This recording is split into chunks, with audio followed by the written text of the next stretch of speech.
Deus. Paz do Senhor, igreja. Amém? Deus abençoe a todos. Hebreus capítulo 11, versículo 1 e versículo 6. Hebreus capítulo 11, versículo 1 e também o versículo 6. É só o início. A gente vai usar bastante texto bíblico hoje. Eu quero falar sobre algo muito importante para nós, algo que é a base de toda a sua vida espiritual. Você é salvo por causa dela, você ora por causa dela, você louva por causa dela, você recebe o livramento por causa dela, tudo é por causa dela. A fé em Deus é algo que você deve tratar, é algo que você deve exercitar e é algo que você deve cuidar e guardar. Hebreus capítulo 11, versículo 1 diz assim: ora, a fé é a certeza de coisas que se esperam e a convicção de fatos que não se veem. Aí lá no versículo 6 está escrito assim: de fato, sem fé é impossível agradar a Deus. Repete isso comigo: sem fé. Não, eu não ouvi direito. Sem fé é impossível.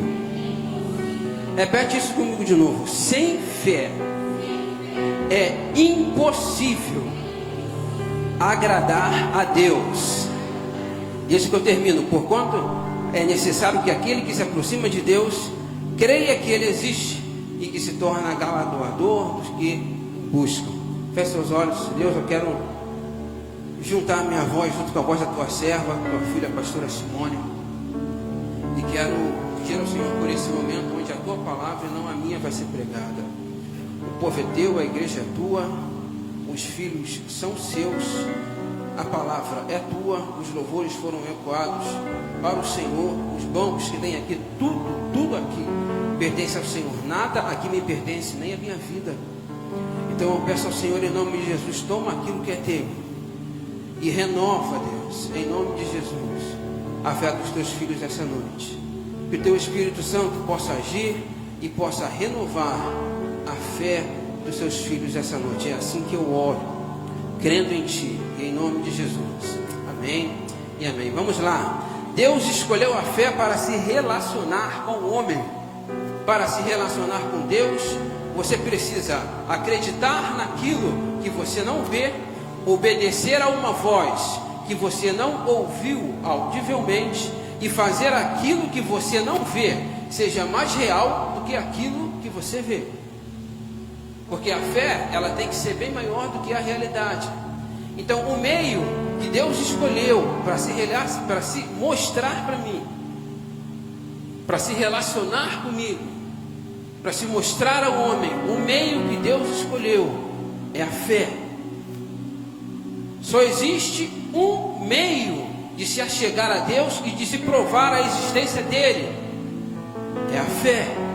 Eu quero que você guarde isso, porque isso é muito importante, é extremamente importante. Tem momentos que a fé parece grande, tem momentos que você está bem e a fé parece grande, parece que com o pé esquerdo, que é o pé mais fraco que você pode pisar no inferno todo, e com o direito você acaba de exterminar todo mundo. Mas existem momentos que a gente está passando por dificuldade e parece que Deus nem está ouvindo aquilo que a gente está falando. Nós somos inconstantes. Isso aí é normal, é absolutamente normal. Mas a nossa fé em Deus, a nossa fé naquele que vive, reina, a nossa fé naquele que tem todo o poder, ela nunca pode deixar de nos guiar. Jamais pode deixar de nos guiar, porque nós não andamos por vista, mas nós andamos pela fé. Então, independente daquilo que esteja acontecendo com você, você jamais deve deixar de crer. Jamais deve deixar de crer. A fé só é válida se colocada em Deus e não em ídolos. Eu preciso falar sobre isso. Por que você está falando sobre isso, pastor? Porque existem pessoas e você conhece isso, eu só não vou citar nomes, que levantam altares, e elas levantam altares e colocam ídolos em cima desses altares, e elas adoram e elas veneram os ídolos que estão em cima desses altares. Uma fé apontada para ídolos não vale de absolutamente nada. Eu vou repetir para você: uma fé apontada para ídolos não vale absolutamente nada. O salmista, ele fala sobre isso lá no Salmo 115. Lá no Salmo 115, ele começa no versículo 3 e diz assim: o nosso Deus está nos céus e Ele faz tudo que lhe agrada.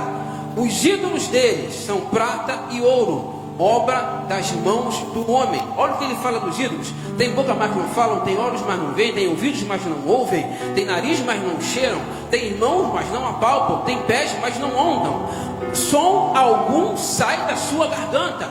Eles não podem fazer absolutamente nada por ninguém. Então, uma fé voltada nesse tipo de situação, uma fé voltada a ídolo, seja ele de ouro, de prata, de madeira, de cerâmica, seja lá o que for, não é válida. A única fé válida é uma fé que está lá no versículo 3, voltada para o nosso Deus. O nosso Deus está nos céus e Ele faz tudo o que lhe agrada. A fé só é válida quando é direcionada e colocada somente em Deus. Alguns não acreditam em Deus porque Deus não pode ser provado cientificamente. Eu só estou fazendo uma introdução, porque Deus não pode ser provado cientificamente. A ciência trabalha com isso. Grande parte dos cientistas são ateus. Por quê? Porque eles não podem provar a existência de Deus.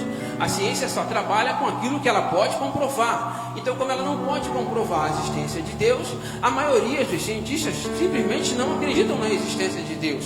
Eles dizem que precisa ser algo provado para que a ciência possa aceitar como algo existente. Só que eu vou falar uma coisa para você: sabe quando Deus vai se submeter a um teste científico? Nunca. Nunca. Deus não é objeto científico de ninguém. Deus não é uma teoria científica para ser comprovada. Ele é Deus. Ele tem que ser adorado, Ele tem que ser louvado, Ele tem que ser exaltado, Ele tem que ser glorificado. Ele é Deus. A ciência nunca terá uma prova irrefutável da existência de Deus, porque Deus não escolheu a ciência para se revelar ao homem. Deus escolheu a fé. O máximo que a ciência vai poder ter é evidências, e existem várias evidências, mas uma prova irrefutável não.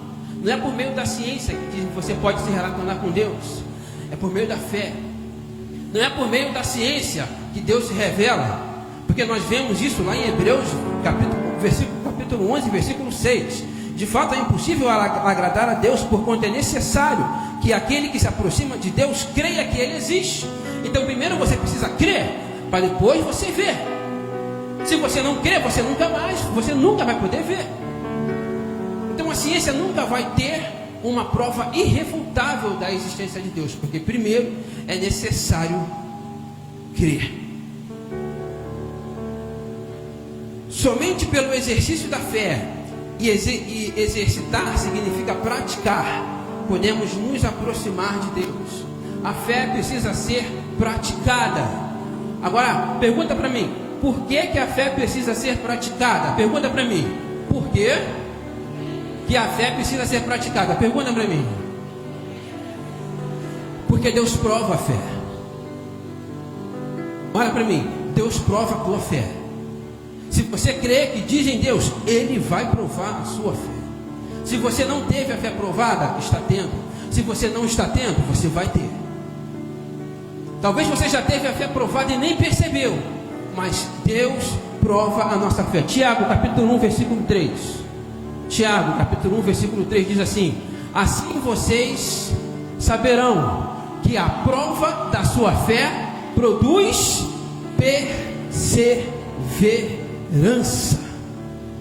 Repita para mim: Deus, não, repita mais alto: Deus prova a minha fé para que eu possa aprender a perseverar. Esse é um dos motivos Eu quero que você entenda isso. Muitas das vezes você passa por dificuldades, não é Satanás que está te atacando, é Deus que está te provando. Ele provou Abraão, provou Isaac, provou Jacó, provou todo mundo. Por que ele não vai provar você? Deus prova a nossa fé. 1 Pedro capítulo 4, versículo 12 e 13. 1 Pedro capítulo 4, versículo 12 e 13. Amados, não estranhem o fogo que surge entre vocês para prová-los, como se algo estranho estivesse acontecendo. Antes, alegrem-se na medida que participam dos sofrimentos de Cristo, para que também, quando a glória dele for revelada, vocês exultem com grande alegria. Então Deus prova a nossa fé, Deus testa a nossa fé, para que a glória dele seja revelada em nós. Deus prova a nossa fé, para que a glória dele seja revelada em nós. A fé é um exercício diário. 1 Pedro capítulo 1, versículo 7. Eu saltei aqui, desculpa, tá? Assim acontece para que a fé de vocês, muito mais valiosa do que o ouro que parece ser provado pelo fogo, seja provada e resulte em louvor, glória e honra quando Jesus Cristo for revelado.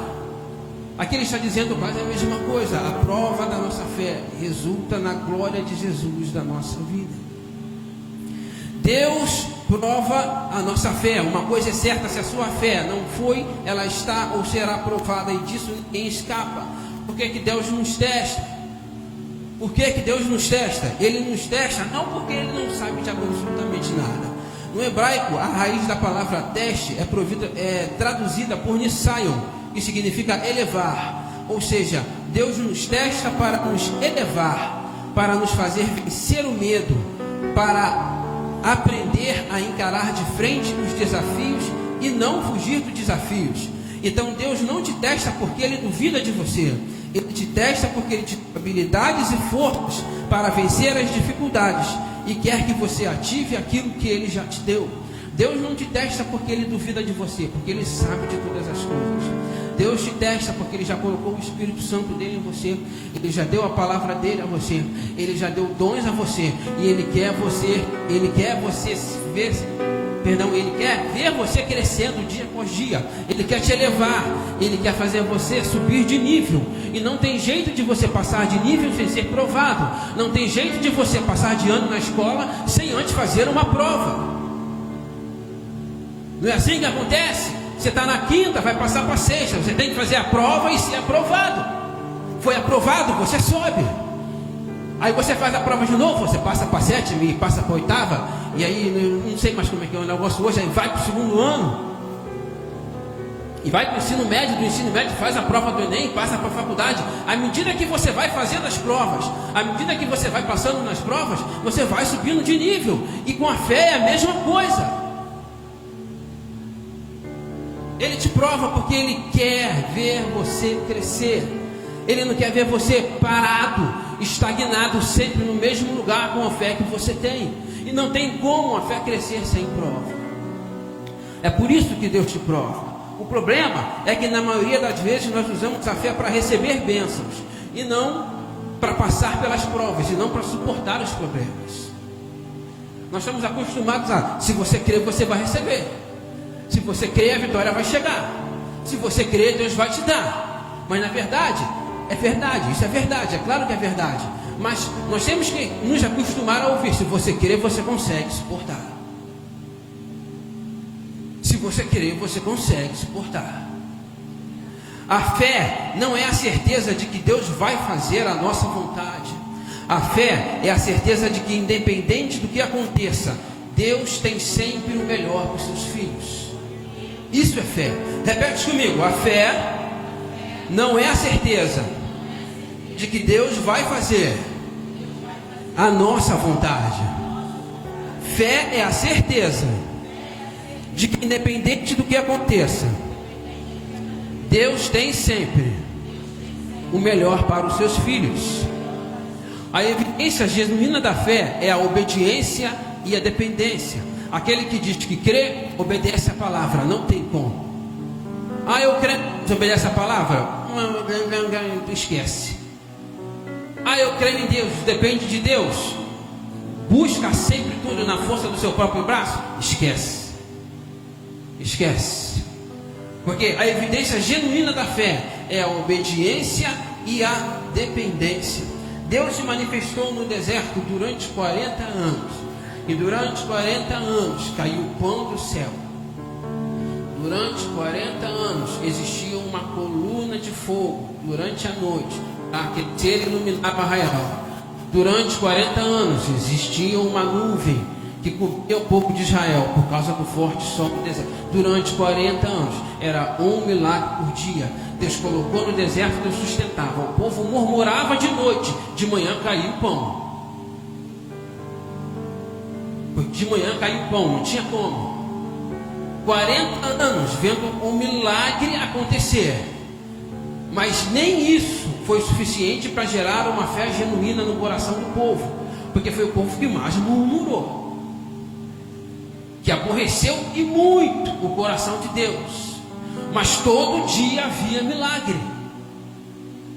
O milagre em si, ele não vai gerar uma fé genuína no coração de ninguém. Porque se fosse assim, não deixavam crucificar a Jesus. Não deixava. Quem foi curado por Jesus, quem foi liberto por Jesus, não ia deixar crucificar. Ia ter uma revolta muito grande, o povo ia se revoltar e falar, não, ele, você não vai. Muito pelo contrário. O próprio povo que acusou. Então o milagre em si, ele não vai gerar uma fé genuína. Não fique esperando cair uma bênção enorme do céu para você começar a crer, porque isso não vai acontecer. Isso não vai acontecer. A fé vem de ouvir a palavra, de obedecer a palavra e a palavra de Deus. Repito, fé não é a certeza de que Deus vai fazer a nossa vontade. Fé é a certeza de que, independente do que aconteça, Deus tem sempre o melhor para os seus filhos. Muitas das vezes Deus não abençoa porque não encontra a fé necessária.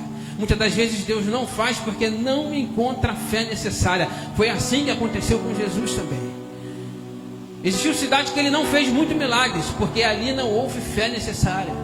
Mas sempre que alguém se apresentava com fé diante de Jesus, era certo que o milagre acontecer. Você precisa crer, exercitar a sua fé em Deus. E agora eu quero entrar num ponto aqui que é extremamente complicado. E eu lutei com Deus para falar sobre isso aqui, mas eu tenho que falar. Como disse o pregador, vai doer, mas vai curar. Mas é necessário que eu fale. Eu preciso falar de ansiedade e eu preciso falar de fé. A ansiedade tem atormentado a muitos, dentro e fora da igreja. Eu preciso falar sobre isso. A ansiedade é diretamente contrária à fé. A ansiedade é diretamente contrária à fé e tem sido uma arma poderosa nas mãos de Satanás para corroer a fé das pessoas. A coisa que a ansiedade faz é corroer a tua fé. Eu não estou dizendo que quem tem ansiedade está endemoniado. Repito, não estou dizendo que quem tem ansiedade, quem sofre com ansiedade está endemoniado. Não estou falando isso. Não estou falando isso. Eu estou dizendo que quem sofre com ansiedade tem uma grande possibilidade de estar sofrendo um ataque direto do reino das trevas. Porque é uma arma poderosa que Satanás tem usado para corroer a fé dos filhos de Deus. Mas poderosa mesmo. Nós vivemos em guerra e nós sabemos disso. Nós sabemos de Efésios 6, a nossa luta não é contra a carne e nem o sangue, mas contra os principados e potestades, contra aqueles que atuam nas regiões celestiais da maldade, contra os seres que atuam nas regiões celestiais da maldade. Nós estamos numa guerra. Não foi à toa que quando você se converteu, Deus te deu um capacete, o capacete da salvação. Deus colocou em você uma couraça, a couraça da justiça. Deus não te deu um escudo, que é o escudo da fé, e uma espada. Ele não deu isso de enfeite. Porque ele sabia que quando você se aproximou dele, aceitou, ele sabia que você seria atacado. E ele te deu isso para que você possa se defender e atacar de volta. Fazemos parte do corpo? Fazemos. Somos a igreja de Cristo? Somos. Mas também fazemos parte do exército de Deus. Ele nos armou. E o inimigo, quando vem de lá para cá, ele não vem desarmado, ele vem armado. Ele vem armado com a mentira, ele vem armado com a insegurança, ele vem armado com a depressão, ele vem armado com a ansiedade. São armas que ele usa para te atacar, para me atacar. A dúvida são armas que ele usa para te atacar e para me atacar. Por isso o capacete da salvação, porque a maioria das coisas acontecem aqui. Por isso o escudo da fé, para que você possa repelir os dardos inflamados do maligno. Mas se você não usar o teu escudo da fé, você só vai tomar. Você precisa despertar para isso e usar a tua fé e praticar a tua fé para não ser atingido pelas armas de Satanás. A ansiedade é uma doença psicossomática. Eu tive que estudar aqui. É uma doença psicossomática, que é uma condição médica onde fatores psicológicos manifestam-se através de sintomas físicos. Ou seja, fatores psicológicos começam aqui, manifestam-se através de sintomas físicos, se manifestam no corpo inteiro. Mas tudo começa aqui. Tudo começa aqui. E aqui você precisa ter o capacete da salvação. E no teu braço você precisa ter o escudo da fé. Mateus capítulo 8, versículo 26. Mateus capítulo 8, versículo 26.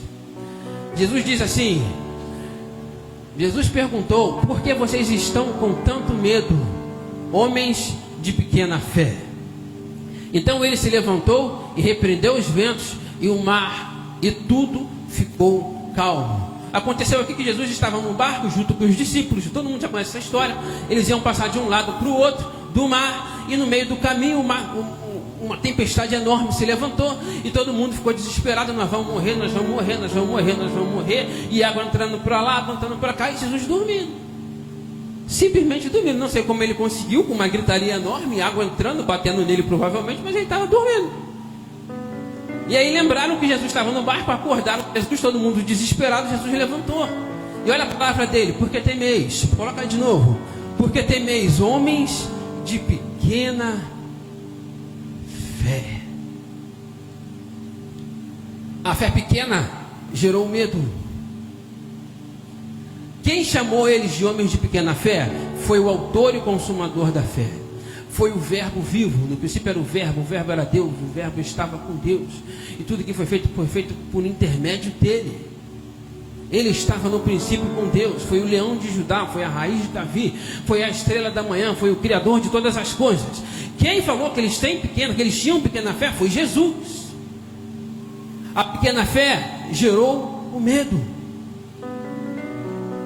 E essa é uma das raízes da ansiedade. Uma fé pequena num Deus grande demais. Uma fé pequena num Deus grande demais.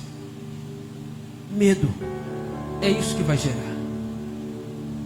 É isso que vai gerar. Infelizmente, pessoas que foram salvas não conseguem confiar em Deus com relação à provisão para o futuro. Por isso vivem uma vida de ansiedade e preocupação em relação ao futuro. A pessoa foi salva, mas não consegue confiar em Deus para as dificuldades que ela vive no dia a dia.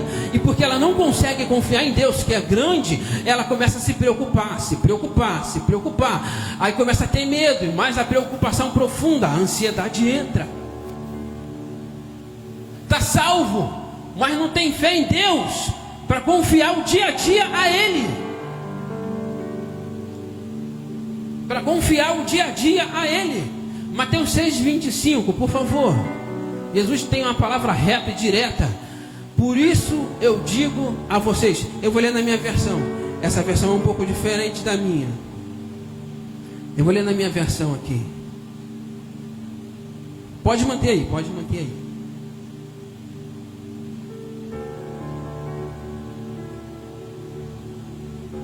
A minha versão fala exatamente naquilo que eu quero dizer. aqui. Mateus 6, versículo 25.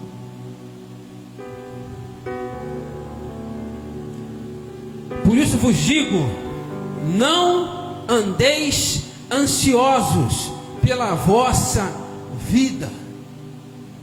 A palavra de Jesus é essa: não andeis ansiosos pela vossa vida. Ele foi direto, ele não foi nem para a esquerda nem para a direita, ele não deu voltinha. Ele disse: não andeis ansiosos pela vossa vida, quanto a vez de comer ou beber, nem pelo vosso corpo, quanto a vez de vestir. Não é a vida mais do que o alimento, e o corpo mais do que as vestes? A palavra de Jesus foi clara em relação a isso, porque ele sabe que a ansiedade vai corroer a fé que você precisa ter nele. Ele sabe disso, então ele foi direto: não andeis, não precisa disso. E se você for ler o restante de Mateus 6, ele vem falando sobre isso, e lá no final ele fala: portanto, buscai primeiro o reino de Deus e as demais coisas. Buscai primeiro o reino de tua justiça, perdão, e a sua justiça, perdão, e as demais coisas vos serão acrescentadas. Mas ele é direto quando ele fala sobre a ansiedade aqui. A ansiedade prejudica o sono. Você dorme e acorda, parece que você não dormiu. Você vai dormir com dor e cansado, você acorda com dor e cansado. Porque você acorda preocupado, você vai dormir preocupado e você acorda preocupado. Isso é um sinal de ansiedade. E o sono é algo estabelecido por Deus para nos fazer descansar, para nos mostrar que nós não temos o controle de tudo, porque enquanto dormimos, nós estamos totalmente desprotegidos. Qualquer um pode fazer o que quiser com você enquanto você dorme. Só um que não dorme, que é o guarda de Israel. Está escrito que ele te guarda. Está escrito que ele te guarda. Então descansa. Pelo amor de Deus, pelo amor de Deus, ativa a tua fé, exercita a tua fé e descansa. A fé vai no sentido contrário de todas as coisas trazidas pela ansiedade. Preocupações intensas podem levar à ansiedade, o medo do que pode acontecer pode levar à ansiedade, mas a fé vai contra isso. Como nós lemos em Hebreus 1, a fé é a certeza das coisas que se esperam e a prova das coisas que não se veem. Ou seja, enquanto a ansiedade está fazendo você se preocupar ao máximo, enquanto a ansiedade está fazendo você morrer de medo do que pode acontecer e te levando a altos níveis de estresse, a fé quer te trazer a certeza de que aquilo que você espera em Deus vai chegar. Que ainda que você não veja, Deus está do seu lado e que não há nada a temer, porque maior é aquele que está em nós do que aquele que está no mundo. Você precisa entender isso. A ansiedade te impede de avançar e crescer na fé, pois a ansiedade tem como base a incerteza, e a fé é a certeza. Uma está totalmente voltada contra a outra.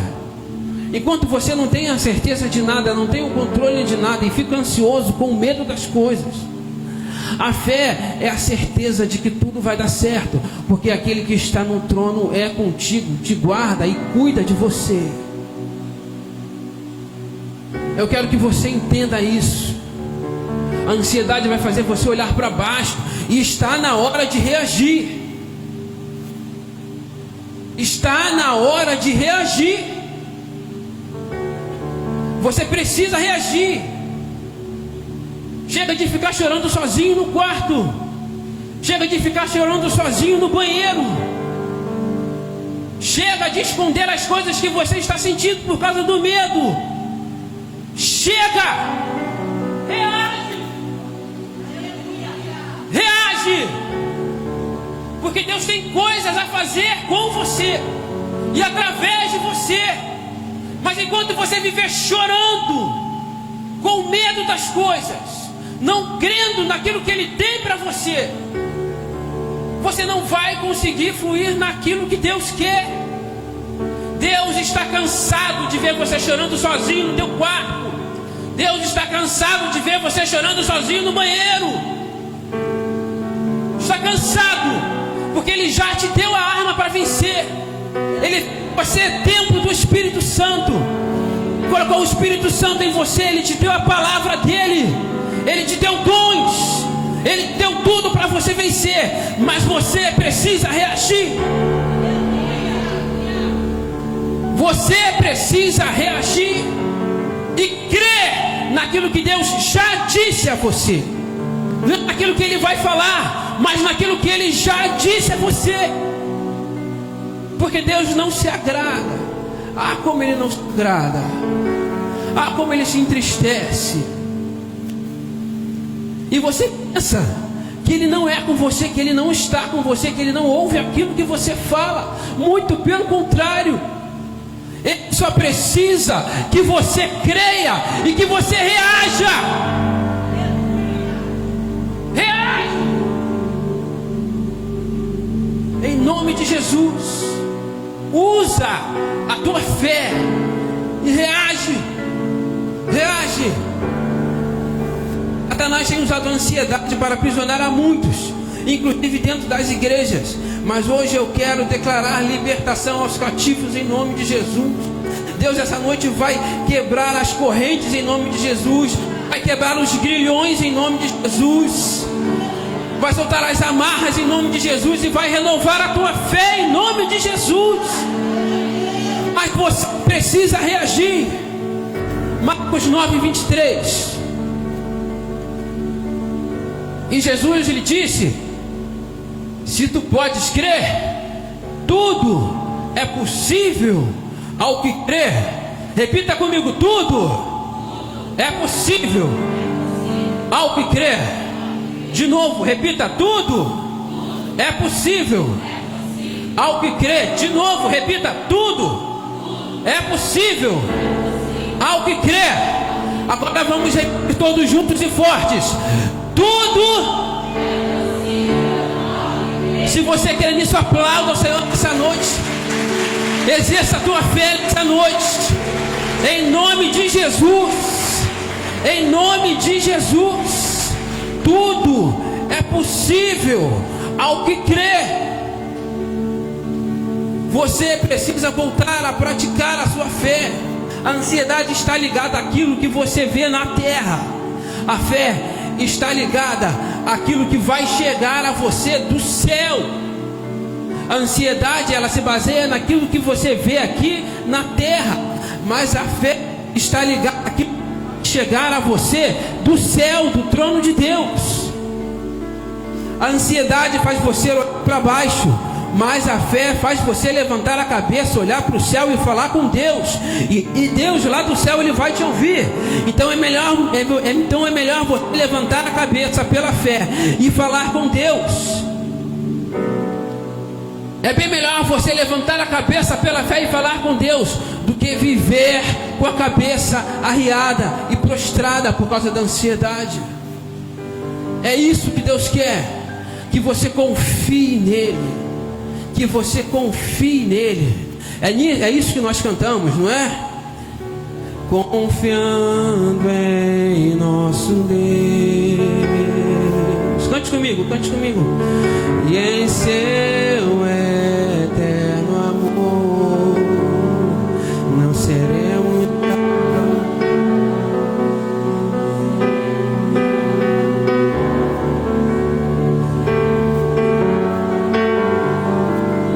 Mais uma vez, confiando em nosso Deus e em seu eterno amor. Cante.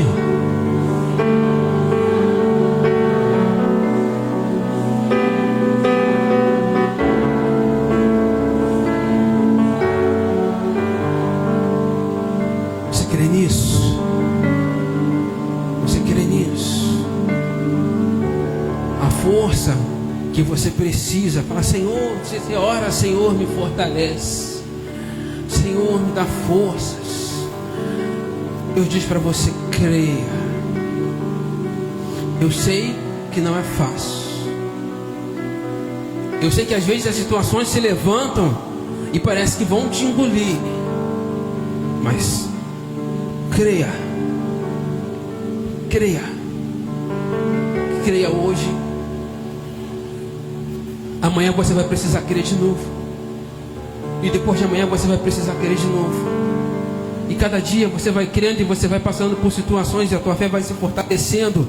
E daqui a pouco você está, como nós lemos aqui no início do culto, os que confiam no Senhor são como os montes de Sião que não se abalam. Mas só os que confiam no Senhor. Deus quer que você creia. Mas como Deus quer que você creia? Mateus 17, versículo 20. E Jesus lhes disse: por causa de vossa incredulidade, ou seja, por causa da vossa pequena fé, porque em verdade vos digo que se tiverdes fé como um grão de mostarda, direis a esse monte: passa daqui para acolá, e ele há de passar, e nada vos será impossível. Preste bem atenção, o que estava acontecendo aqui?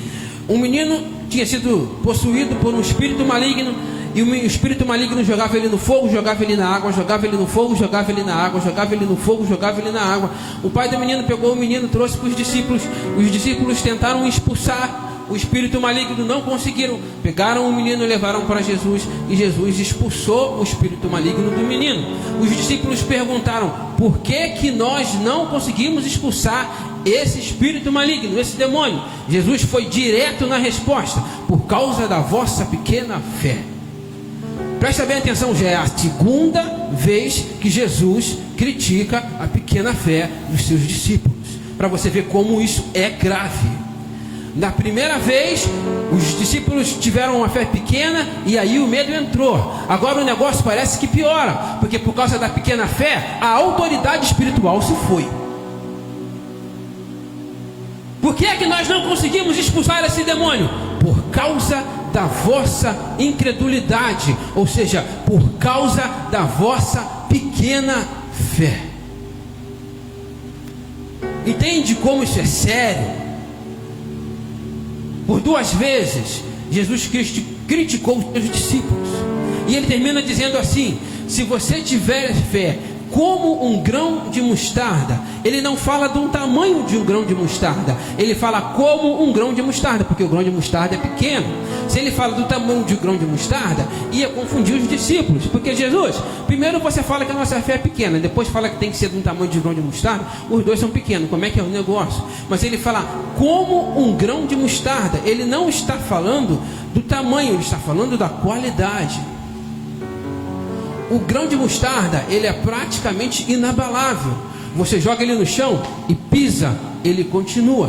Você joga ele no chão e passa com um carro por cima dele, ele continua ali. Se você jogar ele no fogo, ele vai continuar ali. Se você jogar ele ele vai continuar ali. Você pode colocar a pressão que você quiser em cima dele, ele vai continuar ali. E depois de tudo isso, se você jogar ele na terra e plantar ele, ele ainda vai frutificar. E olha o que Jesus está falando: se você tiver fé como um grão de mostarda, ou seja, se depois que você passar por todas as suas dificuldades, depois que você foi pisado, depois que você foi humilhado, depois que você foi jogado no fogo, depois que você foi jogado na água, depois que você passou pelo terremoto, depois que você passou por todas as dificuldades, se a sua fé permanecer intacta, você vai dizer para a montanha: passa daqui para lá, e ela vai. Nada, absolutamente nada te será impossível, mas somente se a sua fé permanecer intacta.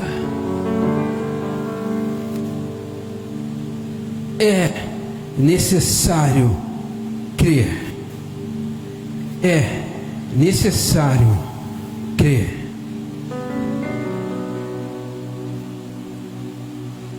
A fé não existe só para você receber, mas principalmente para você suportar as dificuldades da vida. 2 Timóteo, capítulo 4, versículo 7. Combati o bom combate, acabei a carreira e guardei a fé. Quem fala isso aqui é Paulo, escrevendo a Timóteo. Preste bem atenção.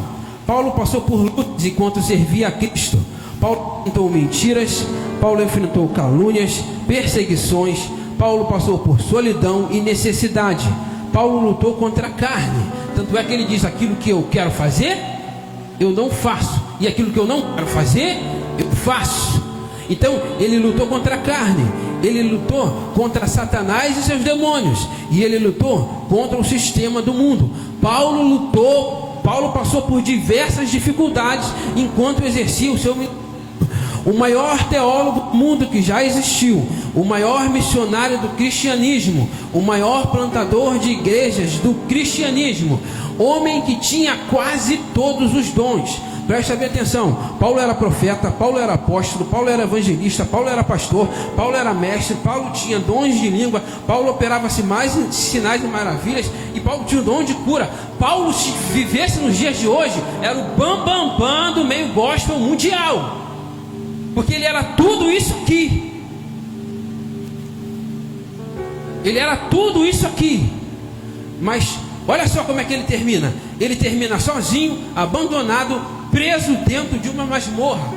Ele sai da prisão e vai para o martírio.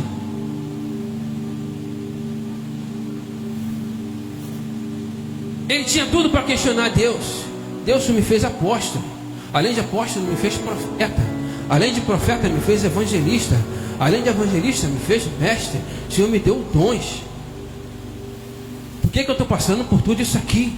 O Senhor não quer mais me usar. Ele podia questionar Deus, mas muito pelo contrário. Paulo não retrocedeu, Paulo não se vendeu, Paulo não negociou princípios, Paulo não prostituiu o ministério. A história diz que ele morreu decapitado, que ele perdeu a cabeça, mas ele perdeu a cabeça dizendo: eu guardei a fé, combati o bom combate, acabei a carreira. Ou seja, Paulo fez tudo aquilo que Deus propôs a ele para fazer. Eu já fiz tudo que tinha que fazer, para mim zerou. E no final de tudo isso, eu guardei a minha fé. Tem gente que por muito menos, você só guarda aquilo que é importante para você. Quando você chegar em casa, vai ter o lugar certinho onde você vai guardar o teu celular, porque você não quer perder. Quando você chegar em casa, vai ter o lugar certinho onde você vai botar a chave do carro, porque você não quer perder. Quando você chegar em casa, vai ter o lugar certinho onde você vai botar a chave da casa, porque você sabe que não pode perder. Agora, a fé, aonde você tem colocado ela?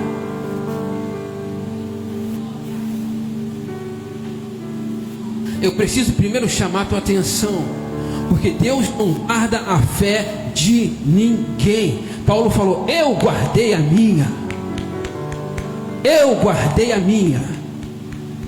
Deus dá a fé, Deus renova a fé, Deus prova a fé, mas guardar é responsabilidade sua.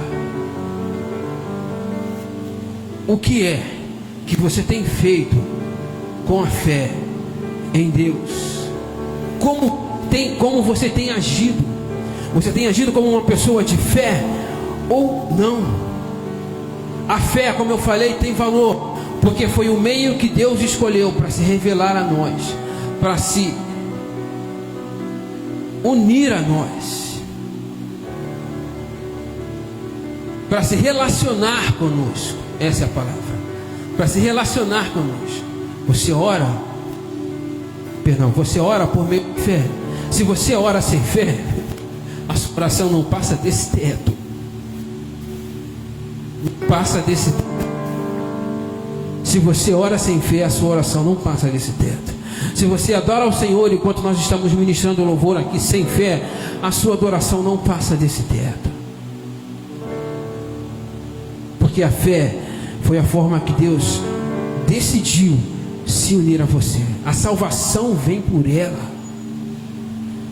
A salvação vem por meio da fé. Se você não crê, você não será salvo. Crê no Senhor Jesus Cristo e serás salvo, tu e tua casa. Porque Deus amou o mundo de tal maneira que deu o seu Filho unigênito, para que todo aquele que nele crê. Entende? Que é por meio dela. O que você tem feito com ela? Deus quer usar a tua fé. Deus quer fazer coisas maravilhosas na tua vida através da fé, mas você precisa guardá-la. Você precisa guardá-la. O ambiente mundial está favorável à perca da fé. Muitas ideologias, tendências, aumento da promiscuidade, a vulgarização do sexo, o ataque à família tradicional, todas essas coisas contribuem para a perca da fé de muitos. Hoje, preste bem atenção, quem prega vai entender o que eu estou falando. Hoje, a maior dificuldade do pregador não é pregar para o perdido.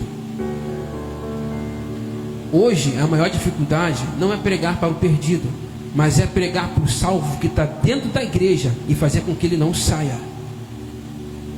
Porque pregar para o perdido é fácil.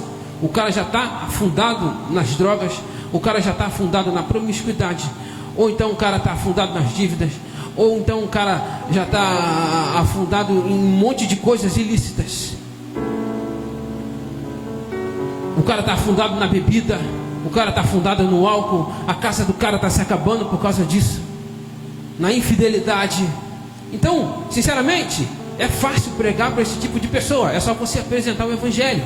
Olha, Deus ama você, mas para você se relacionar com Deus, eu vou dar um resumão, mas para você se relacionar com Deus, você precisa se arrepender dos seus pecados e se voltar para Deus, e Deus vai renovar a tua vida, e Deus vai fazer tudo novo. Mas primeiro você precisa se arrepender dos seus pecados e parar com isso. Vá até Jesus. O perdão dos seus pecados está batendo na tua porta, mas você precisa aceitar a Jesus. É simples.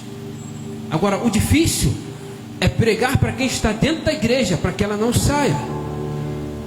A gente faz isso aqui, para trazer uma palavra que possa fazer o crente entender que é aqui dentro, que é somente aqui dentro que ele vai crescer em Deus. Porque infelizmente, por qualquer coisinha, a pessoa está saindo da igreja, a pessoa está abandonando o corpo de Cristo, a pessoa está largando Jesus. Ou o pastor passou e não falou, ou o irmão olhou de cara torta, ou então ficou sabendo por fulano que Beltrano falou alguma coisa. Então eu vou sair, então eu vou embora, então o crente não presta, porque ficou sabendo que o pastor lá no Quiprocó fez isso, aquilo, outro. Aí a pessoa que não tem nada a ver ficou triste com o negócio de igreja. Não, então agora eu vou embora, não vou mais ficar em igreja nenhuma, porque, gente, pelo amor de Deus, a gente faz isso aqui, Sabe por que isso? Porque a fé de muitos ainda é pequena. Deus quer fazer dessa igreja uma igreja onde as pessoas possuem uma fé genuína nele. Nós sabemos, nós temos promessa disso, de que Deus vai operar, de que Deus vai fazer. Mas se nós não crermos, se nós não exercitarmos, se nós não praticarmos a nossa fé, vai ser difícil. Vai ser difícil. Nós precisamos crer. Deus quer nos levar a uma fé madura e inabalável, mas precisamos entender que nem sempre o milagre é Deus dar tudo o que você quer. Às vezes, o milagre só é Deus te sustentar. A minha graça te basta. Deixa eu resumir para você. Às vezes, o milagre não é Deus te dar a casa própria. Às vezes, o milagre é Deus não faltar. É Deus não deixar que falte o pão de cada dia na tua casa. Você paga aluguel, mas as coisas na tua casa não faltam. A tua família está bem alimentada. Ninguém cortou tua água, ninguém cortou tua luz. Você tem a internet. Mas Deus, eu quero tanto a minha casa própria, isso aqui, e a casa própria ainda não chegou. Deus já está fazendo um milagre. Às vezes, o milagre não é Deus te curar. Às vezes, o milagre é Deus não te deixar prostrado em uma cama. Está doente, mas está andando. Está doente, mas está falando. Está doente, mas está fazendo a obra de Deus. Eis aí o seu milagre.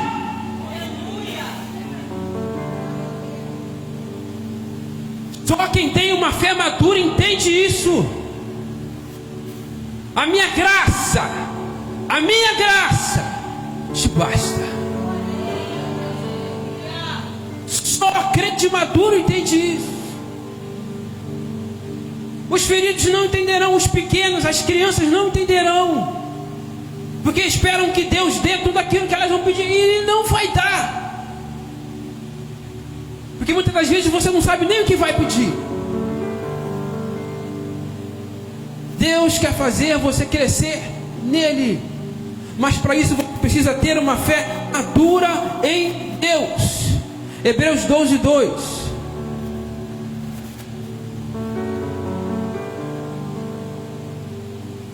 Hebreus 12:2.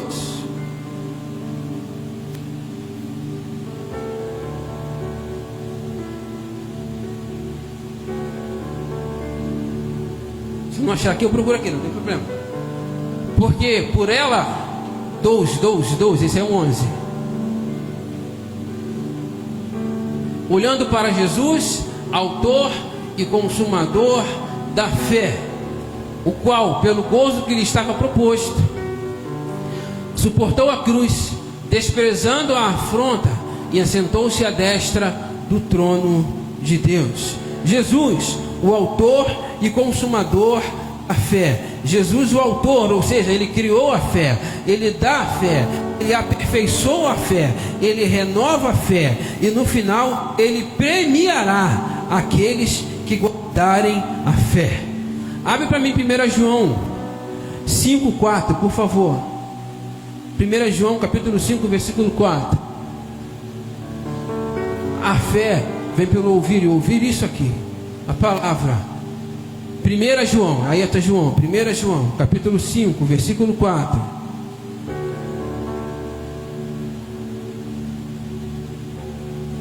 Porque todo aquilo que é nascido de Deus vence o mundo. Presta bem atenção. E esta é a vitória que vence o mundo, a nossa fé. A vitória contra o mundo só vem de uma coisa: da fé que você tem em Deus. A vitória contra o mundo só vem de uma coisa: da fé que você tem em Deus. E no final, Jesus premiará aqueles que guardarem a fé. Apocalipse 2:26. E ao que vencer, e a vitória que vence o mundo é a nossa fé, e guardar até o fim as minhas obras, eu lhe darei poder sobre as nações. Apocalipse capítulo 3, versículo 5. Ao que vencer, será vestido de vestes brancas, e de maneira nenhuma riscarei o seu nome do livro da vida, e confessarei o seu nome diante de meu Pai e diante dos seus anjos. Apocalipse 3, versículo 12, de novo. Ao que vencer, a vitória que vence o mundo é a fé, e eu farei coluna no templo do meu Deus, e dele nunca sairá, e escreverei sobre ele o nome do meu Deus e o nome da cidade do meu Deus, a nova Jerusalém, que desce do céu do meu Deus, e também o meu novo nome. Apocalipse 3, versículo 21. Ao que vencer lhe concederei que se assente comigo no meu trono, assim como eu venci e me assentei com meu Pai no seu trono. Então aquele que vencer, existe uma recompensa preparada no céu, mas somente para aquele que vencer. E não tem como vencer se você não guardar a sua fé. O que eu estou dizendo para você é que existe uma recompensa inimaginável,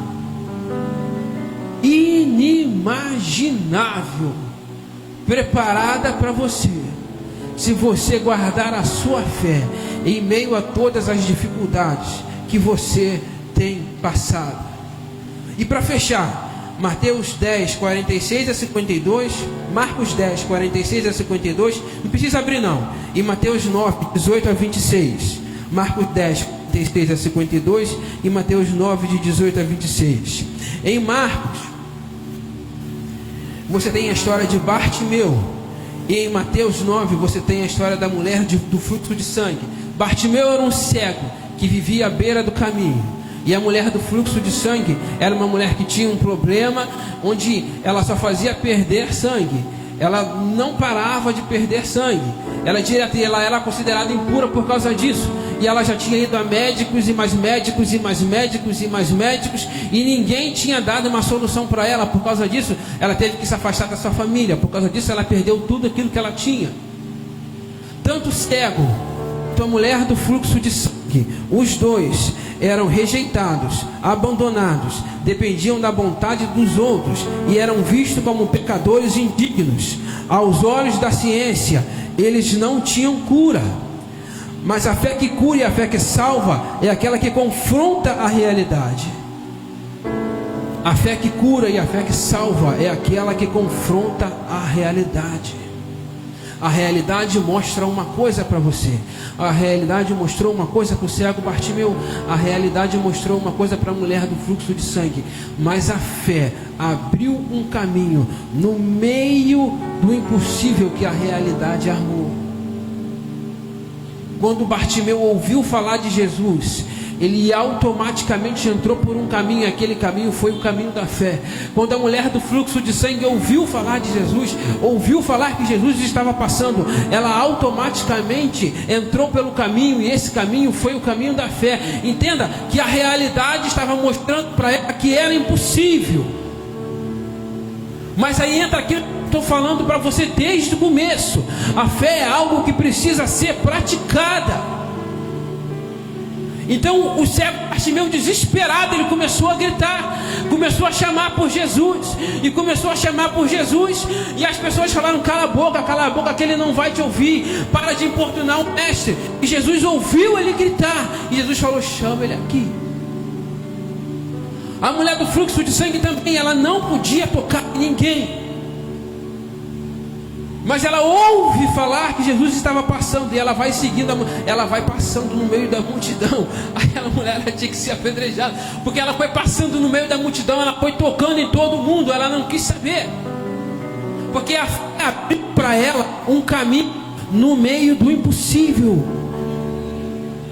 E ela foi, ela seguiu, ela exercitou a fé dela, e em meio à dificuldade que a realidade mostra, a fé aponta para Jesus. Mesmo não vendo nada, o cego foi até Jesus. Mesmo sangrando, aquela mulher foi até Jesus. E é isso que eu quero dizer para você hoje. Já estou terminando. Queria chamar o ministério de louvor aqui essa noite. Queria chamar o pessoal do louvor aqui. Mesmo não vendo nada, aquele cego foi até Jesus. Mesmo tudo e todos dizendo que ela não podia ir, aquela mulher foi até Jesus. Mesmo sangrando, aquela mulher foi até Jesus, porque ela creu. E a palavra de Jesus para aquela mulher foi uma palavra forte e simples: a tua fé, a tua fé, a tua fé te curou. Ah, querido, é isso que Jesus quer dizer para você essa noite.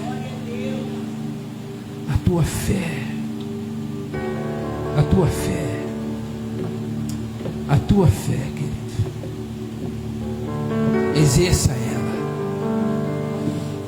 Porque o mesmo Jesus que curou ontem o cego e a mulher do fluxo de sangue é o mesmo que está aqui hoje. Ele é o mesmo ontem e hoje, e eternamente ele não muda. O que cura ontem, cura hoje.